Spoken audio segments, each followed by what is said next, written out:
अस्सलाम वालेकुम, मेरा नाम आरिफ बिलानी है और आज इस टॉपिक पे मैं बात करने जा रहा हूँ जो है बुद्धिज़्म। बुद्धिज़्म एक रिलीजन है और हम इस वीडियो में बात करेंगे कि बुद्धिज़्म किस तरह ओरिजिनेट हुआ, कहाँ से ओरिजिनेट हुआ और उसमें क्या-क्या हो रहा था, तो वो सब बात करेंगे। तो पहले तो ये देखते हैं कि बुद्धिज़्म जो है उसका बैकग्राउंड क्या है। बुद्धिज़्म जो है वो ओरिजिनेट हुआ वो एंशिएंट इंडिया के टाइम पे ओरिजिनेट हुआ और उस टाइम पे जो टाइम पीरियड था वो तकरीबन 563 टू 483 बीसी था। सही। और जब वो ओरिजिनेट हुआ वहाँ पर एंशिएंट इंडिया में वो फैलने लगा आहिस्ता-आहिस्ता, जब वो उसकी टीचिंग होने लगी तो आहिस्ता-आहिस्ता वहाँ पर और ज़्यादा एक्सपैंड करने लगा। बुद्धिज़्म जो है वो तकरीबन दुनिया का 4th लार्जेस्ट रिलीजन माना जाता है, जिसके तकरीबन 520 मिलियन फॉलोअर्स हैं, जो कि तकरीबन 7% ऑफ द ग्लोबल पॉपुलेशन बनती है और काफ़ी बड़ा रिलीजन है और इसके बहुत सारे फॉलोअर्स हैं और जो इस रिलीजन को फॉलो करते हैं उनको हम बुद्धिस्ट कहते हैं। जिस तरह हम इस्लाम फॉलो करते हैं और हम मुस्लिम कहलाते हैं, तो इसी तरह जो बुद्धिज़्म फॉलो करता है वो बुद्धिस्ट कहलाते हैं। नेक्स्ट हम बात करते हैं कि बुद्धिज़्म के क्या बिलीफ है। ठीक है, जो बुद्धिज़्म फॉलो करते हैं, जो बुद्धिस्ट हैं, उनके क्या बिलीफ है। पहला बिलीफ जो है बुद्धिज़्म जो फॉलो करते हैं, वो पहला बिलीफ ये रखते हैं कि रीबर्थ या रीइंकार्नेशन, ठीक है, ये उनका एक पहला बिलीफ। वो ये बिलीव करते हैं कि लाइफ जो है वो एक साइकिल है, ठीक है, जिसमें हम सफर कर रहे हैं। ठीक है, life is a cycle of suffering और जब हमारी डेथ हो जाएगी उसके बाद हम फिर से रिबर्थ होंगे और हमारी दूसरी लाइफ स्टार्ट होगी। ठीक है, सेकंड बिलीफ जो है वो उनका होता है निर्वाणा। ठीक है, nirvana is something which is very important belief of Buddhism. ठीक है, और वो ये बिलीव करते हैं निर्वाणा बेसिकली निर्वाणा है। निर्वाणा एक ऐसा स्टेट है जिसमें जो एनलाइटमेंट का स्टेट है। ठीक है, जहाँ पर हर बुद्धिज्म जो हर बुद्धिस्ट होता है वो उसका अल्टीमेट गोल होता है उस स्टेज तक पहुँचने का। तो हर बुद्धिस्ट ट्राई करता है कि वो अपना बेस्ट दे अपने एक्शंस में और अपनी प्रैक्टिसेस में कि वो निर्वाणा के स्टेज तक पहुंच सके। थर्ड बिलीव जो वो ये रखते हैं कि वो ये मानते हैं कि उनका कोई गॉड नहीं। ठीक है, देयर इज नो गॉड। वो बिलीव करते हैं कि बस सुपरनेचुरल पावर है जो कि बाकी चीजें चला रहा है दुनिया। ठीक है, और कोई गॉड नहीं। ठीक है, और वो जो है वो बुद्धा को फॉलो करते थे। ठीक है, बुद्धा उनका गॉड नहीं थे। बुद्धा जो थे वो उनके एक रिवर्ड टीचर थे। ठीक है, स्पिरिचुअल टीचर थे जो कि बहुत ज़्यादा डिसिप्लिन थे और बहुत ज़्यादा नॉलेज थी उनके पास। और वो ऐसे शख्स थे जिन्होंने निर्वाणा अटेन किया था। ठीक है, और वो निर्वाणा के स्टेज तक पहुंच चुके थे और वो रिवर्ड टीचर थे जो कि बुद्धिज्म के मतलब फाउंडर थे। उन्होंने बुद्धिज्म फाउंड किया। बुद्धा जो थे उनका जो पूरा नाम था वो था सिद्धार्थ गौतम, जो कि गौतम बुद्धा के नाम से भी जाने जाते थे। वो तकरीबन 5 to 6 सेंचुरी में बॉर्न हुए और वो जब बॉर्न हुए तो वो एक नोबल फैमिली से बिलोंग करते थे। उनके मदर और जो उनके फादर थे वो एक वेल सेटल्ड फैमिली के थे और उनके फादर जो थे वो किंग थे और उनकी जो मदर थी वो क्वीन थी। ठीक है, और इन्होंने कभी सफरिंग क्या थी उन्हें पता ही नहीं। ठीक है, वो अच्छी खासी फैमिली से बिलोंग करते थे, उन्हें हर चीज़ प्रोवाइड की गई थी, तो उन्हें सफरिंग का कुछ पता नहीं था। और एक बार उन्होंने किसी एक आदमी को सफ़र करते हुए देखा और उन्हें ये बात हिट की कि ये इस मुश्किल से गुजर रहा है और ये सफ़र कर रहा है, जो उन्होंने कभी सोचा नहीं था, उन्होंने कभी देखा नहीं था अपने सराउंडिंग्स में, क्योंकि वो अच्छी फैमिली से बिलोंग करते थे और वहाँ ऐसा कुछ नहीं हो रहा। तो जब उन्होंने ये एक्सपीरियंस किया, जब उन्हें वो हिट की ये बात कि वो जो शख्स है वो सफ़र कर रहा है, तो उन्होंने सोचा कि सफ़र कर रहा है जो और मुझे ये सफ़र नहीं करना है। ठीक है, what if I will suffer it also, तो वो ये सफ़र नहीं करना चाहते थे। तो उन्होंने इस चीज़ के बारे में सोचना स्टार्ट किया। ठीक है, उन्होंने लोगों से बात की, उन्होंने लोगों से पूछा और आहिस्ते-आहिस्ते वो एक स्पिरिचुअलिटी की तरफ जाने लगे। ठीक है, वो ज़्यादा फोकस्ड होने लगे, उन्होंने अपना कंसंट्रेशन स्ट्रॉन्ग किया और उन्होंने मेडिटेट करना स्टार्ट किया। और उनके एक टीचर थे अल्लामा कलामा। ठीक है, जो कि उनको मेडिटेशन सिखाते थे। ठीक है, जिन्होंने उनको बहुत अच्छी टीचिंग्स दी फोकस्ड रहने के लिए, कंसंट्रेट रहने के लिए और मेडिटेट करने के लिए। बेसिकली मेडिटेशन जो प्रॉपर मेडिटेशन है वो उन्होंने सिखाया है। तो इसी तरह वो एक पेड़ के नीचे बैठकर रोज मेडिटेट किया करते थे और अपने जो है वो माइंड और अपने आप को बिल्कुल स्ट्रॉन्ग मेंटली प्रिपेयर कर रहे थे ताकि वो इस सफरिंग से दूर हो सके। ठीक है, और इसी तरह करते करते जब वो बहुत ज़्यादा डिसिप्लिन हो गए, उन्होंने प्रॉपर फास्टिंग करना, स्ट्रिक्ट फास्टिंग करना स्टार्ट किया, उन्होंने कॉन्सेंट्रेट करना स्टार्ट किया, मेडिटेट करना स्टार्ट किया और जब आहिस्ता आहिस्ता वो सब ये करने लगे तो वो एक टाइम पर उन्होंने निर्वाणा अटेन कर लिया। तकरीबन 80 ईयर्स उनकी एज थी जब उन्होंने निर्वाणा अटेन किया। जब उन्होंने निर्वाणा अटेन कर लिया तो फिर उन्होंने और ज़्यादा प्रीच करना स्टार्ट किया इस बात को और बुद्धिज्म को और ज़्यादा एक्सपेंड करना स्टार्ट किया। वो चाहते थे कि ज़्यादा से ज़्यादा लोग जो है वो बुद्धिज्म को फॉलो करें। ठीक है, वो लोगों को इस बात से इन्फ्लुएंस करने लगे कि अगर आप इस सफरिंग से बचना चाहते हो तो आप बुद्धिज्म को फॉलो करना फॉलो करें। ठीक है, जिससे ये होगा कि वो सफर नहीं करेंगे पूरी लाइफ। ठीक है, उन्होंने इस तरह बताया। गौतम बुद्धा ने इसी तरह बहुत सारी टीचिंग्स अपने फॉलोअर्स को दी जो कि उन्हें फॉलो करते थे, बुद्धिज्म को फॉलो करते थे। तो उनमें से जो उनकी मेन जो टीचिंग्स थी उनमें आते हैं 4 नोबल ट्रुथ्स। ठीक है, जो कि हर बुद्धिस्ट जो है वो बहुत स्ट्रांगली बिलीव करता है और बहुत स्ट्रांगली फॉलो करने की कोशिश करता है, क्योंकि 4 नोबल ट्रुथ ऐसी चीज़ है जो कि आपको बुद्धिस्ट को जो है वो निर्वाणा तक पहुंचाने में हेल्प करती है। ठीक है, जो 4 नोबल ट्रुथ्स है उनमें से सबसे पहला जो उनका जो पॉइंट था 4 नोबल ट्रुथ का, वो था द ट्रुथ ऑफ सफरिंग। ठीक है, जो आप सफर कर रहे हो उसका क्या सच्चाई है उसके पीछे, ठीक है, वो आप सफर जो आप कर रहे हो उसकी क्या सच्चाई है।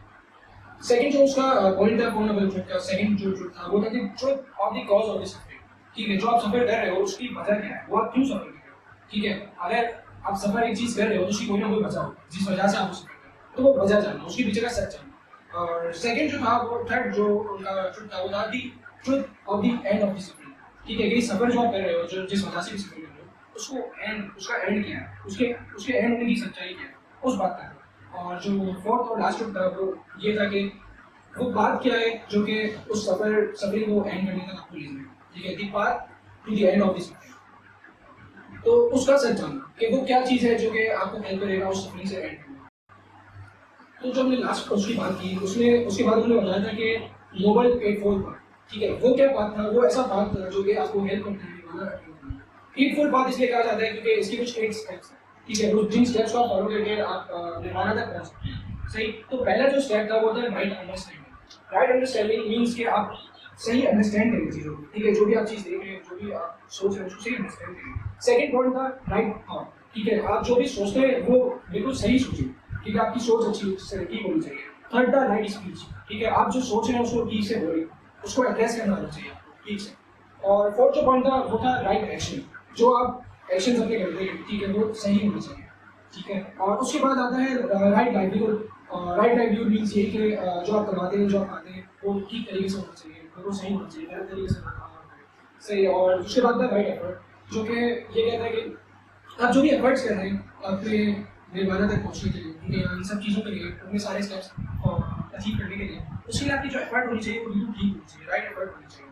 उसके बाद आता है कि right mindfulness and right concentration. इन दो की बहुत सिमिलर चीज़ है कि आपका जो माइंड है वो बहुत कंसंट्रेशन होनी चाहिए उसमें, ठीक है, आप कंसंट्रेट होने चाहिए इस तरफ कि आपको आपका गोल क्या, आपका अल्टीमेट गोल क्या, आपको उस तरफ कंसंट्रेट रहना है, सही। और सेकंड माइंडफुलनेस की बात जब आती है तो माइंडफुलनेस का मतलब ये कि आप जब अपने दिमाग में ख्यालात लाते हैं, ठीक है, आपके दिमाग में जो भी चीज़ें आ रही है वो बिल्कुल सही होनी चाहिए कि आप जो आपको हेल्प करे अपने वाला तक पहुँचने में।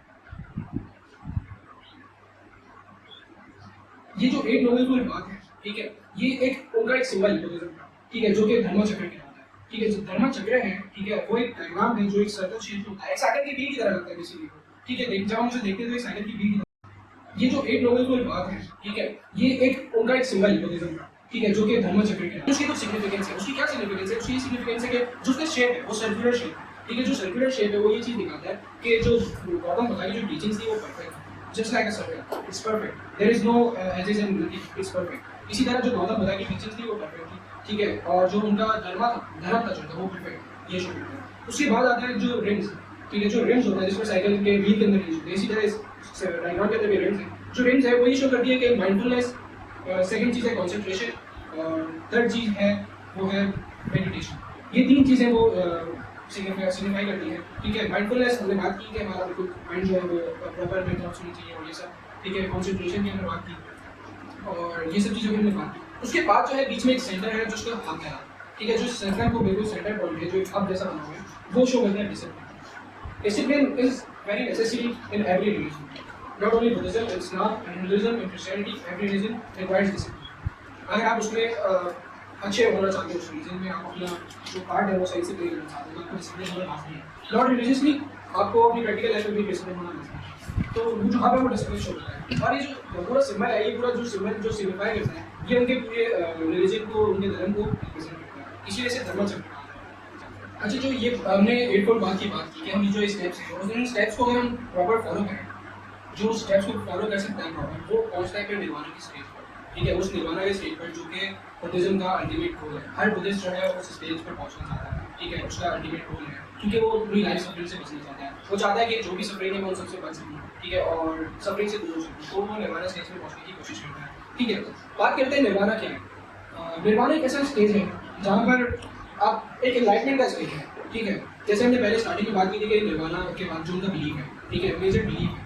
और निर्वाणा जो है एनलाइटमेंट स्टेज है जहाँ पर ना सफरिंग होती है, ना हमारे डिज़ायर्स होते हैं, ना पर हम अपने फ़ायदे का सोचते हैं, ठीक है। बस हम बहुत ज़्यादा डिसिप्लिन हो चुके होते हैं, हम स्पिरिचुअल हो चुके होते हैं, ठीक है, हम बहुत ज़्यादा कॉन्सेंट्रेट और फोकस हो चुके होते हैं उस स्टेज में, ठीक है। और उस स्टेज पर हम जो स्टेज पे पहुँच सकता है वो ये फील, वो खुद ये फील कर सकता है कि वो बहुत ज़्यादा इनलाइटेड है, ठीक है, क्योंकि उसे फिर वर्ल्डली चीज़ें मैटर नहीं करती है, उसके डिज़ायर्स नहीं होते हैं, ठीक है, और वो अपने बारे में नहीं सोचते हैं उस टाइम पे। तो एक वो स्टेज है जो कि आपको सफरिंग से बचा सकता है, क्योंकि मोस्टली हम ये सोचते हैं कि जो हमारे सफरिंग है वो हमारे डिजायर की वजह से आता है, ठीक है, जो हम डिजायर करते हैं, जो हम चाहते हैं, उस वजह से हम सफर करते हैं, सही। और अगर हम हमारे डिजायर ही खत्म हो जाए तो हमारी सफरिंग खत्म हो जाएगी। इसीलिए हर बुद्धिस्ट चाहता है कि वो निर्वाणा का स्टेज अटेन करें। निर्वाणा का जो स्टेज है वो अटेन करने के लिए हमें दो चीज़ें हमारे दिमाग में रखनी होती है। जो निर्वाणा के स्टेज पे पहुंचना चाहता है उसे कंपलसरी है वो दो चीज़ें अपने दिमाग में रखें। पहली चीज़ है कार्मा। कार्मा इज समथिंग जो कि हम सब जानते हैं कि ऐसी चीज़ है कि हमारा ये बिलीफ है कि जैसा हम करते हैं वैसा ही हमें मिलता है, ठीक है, इन रिटर्न। अगर हम अच्छा करेंगे तो हमारे साथ अच्छा होगा, अगर हम बुरा करेंगे तो हमारे साथ बुरा होगा, ठीक है। तो वो भी यही बिलीव रखते हैं, और निर्वाणा को अटेन करने के लिए उनको इस बात की नॉलेज होना लाजमी है कि what is Karma. Karma is something कि अगर आप फॉर सपोज अगर आप कुछ अच्छे एक्शंस करते हैं, ठीक है, तो वो अच्छे एक्शंस आपको लॉन्ग टर्म में या तो बहुत जल्दी मिल सकता है, या तो आपको लेटर, या तो आपके डेथ के बाद आपको उसका जो है रिवॉर्ड मिलता ही है, खुशी मिलती ही है उस चीज़ की। और अगर हम कुछ गलत करते हैं तो उसकी भी पनिशमेंट या तो उसकी भी हैप्पीनेस हमें मिलती ही है उसके हमारे एक्शंस के रिवॉर्ड। और सेकंड जो चीज़ है वो ये है कि हमें दी साइकिल ऑफ रीबर्थ, ठीक है, दी साइकिल ऑफ रीबर्थ माइंड में रखना बहुत ज़्यादा जरूरी है, ठीक है। अगर कोई भी निर्वाणा अटेन करना चाहता है तो उसकी एक कार्मा, सेकंड चीज़ एक चीज़ कार्मा, और जो दूसरी चीज़ है वो है साइकिल ऑफ रीबर्थ। रीबर्थ का जो कॉन्सेप्ट है वो हमारे दिमाग में होना लाजमी है, ठीक है। रीबर्थ का क्या कॉन्सेप्ट है? रीबर्थ का एक कॉन्सेप्ट है कि जब हम हमारी लाइफ हम स्पेंड करते हैं, ठीक है, हम एक लाइफ गुजारते हैं, उसके बाद हम हमारी डेथ होती है, और डेथ के बाद हम रीबर्थ होते हैं। ये बुद्धिस्ट का बिलीफ है, ये बुद्धिस्ट का बिलीफ है, और वो इस बात को बिलीव करते हैं कि जब हमारी डेथ होती है तो हम उसके बाद रीबर्थ करते हैं। और रीबर्थ जो है वो दो चीज़ों में डिवाइडेड है, एक है फॉर्चुनेट ड्रीम्स और एक है अनफॉर्चुनेट ड्रीम्स, ठीक है। Again it depends on Karma. अगर आपका कार्मा अच्छा है आप फॉर्चुनेट ड्रीम में रीबर्थ करेंगे, अगर आपका कार्मा बुरा है तो आप अनफॉर्चुनेट ड्रीम में रीबर्थ करेंगे। तो इन दो चीज़ों में जो डिवाइड किया जाता है साइकिल ऑफ रीबर्थ। तो ये उनके बिलीव्स थे कुछ, और ये उनका कुछ बैकग्राउंड था जो कि बुद्धिस्ट जो है वो फॉलो करते हैं और इस पर बहुत ज़्यादा बिलीव करते हैं।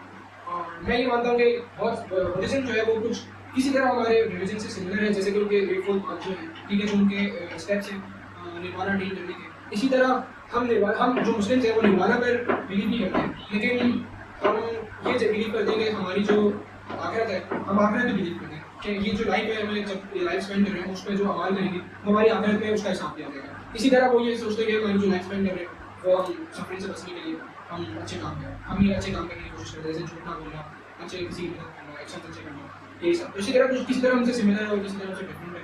तो आई होप कि आपको बुद्धिज्म के बारे में नॉलेज मिली होगी और मैं अच्छे से एक्सप्लेन कर सका हूँ। Thank you so much.